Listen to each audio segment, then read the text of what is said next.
दूसरी इंपॉर्टेंट खबर पे ले चलता हूं।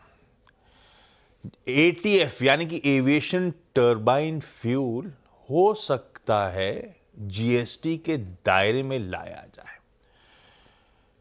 ऐसा होगा तो बड़ा इंटरेस्टिंग हो जाएगा। शायद दरें रिड्यूस हो रही हों, शायद एविएशन स्टॉक्स के लिए अच्छी खबर आ रही हो, पर है क्या असल मामला, लक्ष्मण से समझ लेते हैं। लक्ष्मण, हाय, गुड मॉर्निंग। क्या पिक कर रहे हो भाई साहब आप?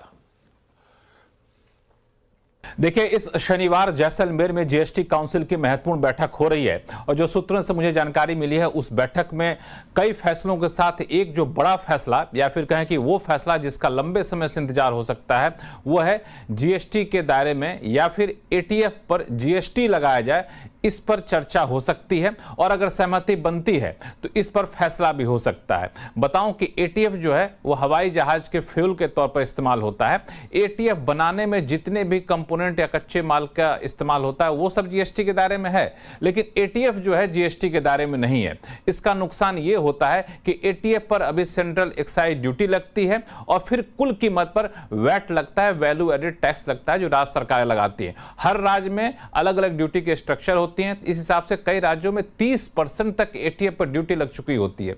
इससे हवाई किराया काफी ज्यादा महंगा हो जाता है, जबकि सरकार सस्ते में हवाई सफर सुनिश्चित करना चाहती है। यही वजह है कि कई राज्यों ने मांग की थी कि जीएसटी के दायरे में एटीएफ को लाया जाए या एटीएफ पर जीएसटी लगाया जाए, इस पर विचार किया जाए। एक तो दायरे में लाया जाए और फिर जब एटीएफ के दाम घटे तो इंश्योर करा जाए कि एविएशन कंपनीज हम पे पूरा फायदा पास ऑन करें। भाई साहब, एविएशन टिकट बहुत महंगा आजकल, बड़ा मुश्किल हो गया है। कंचन, बाकी के इंपॉर्टेंट स्टॉक्स न्यूज सुबह के लिए। जी, तो 2 से 3 स्टॉक्स एंड न्यूज लेंगे जो सबसे ज्यादा फोकस में इस टाइम पे हमें रखने हैं। सबसे पहले Hyundai मोटर्स, बिकॉज यहाँ पे उनसो किम को वापस से मैनेजिंग डायरेक्टर के तौर पे 3 साल के लिए रीअपॉइंट कर लिया गया है।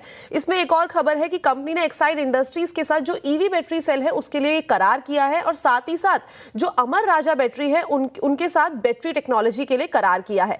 भारती एयरटेल को आपको रखना होगा अपने फोकस में, बिकॉज 3626 करोड़ के जो 2016 के स्पेक्ट्रम के ड्यूज है उसकी जो प्री पेमेंट है वो पूरी हो गई है।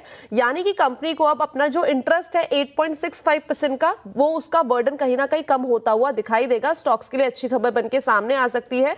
और 2024 में 28,320 करोड़ स्पेक्ट्रम लायबिलिटीज का इनका टोटल प्री पेमेंट है। अभी के लिए तो ये फोकस में रखिए, लेकिन बाद में 8 बजे वापस से जुड़ेंगे और विस्तार में बात करेंगे। चलिए ब्रेक के उस पार इवेंट्स कैलेंडर और कमोडिटी स्ट्रैटेजी।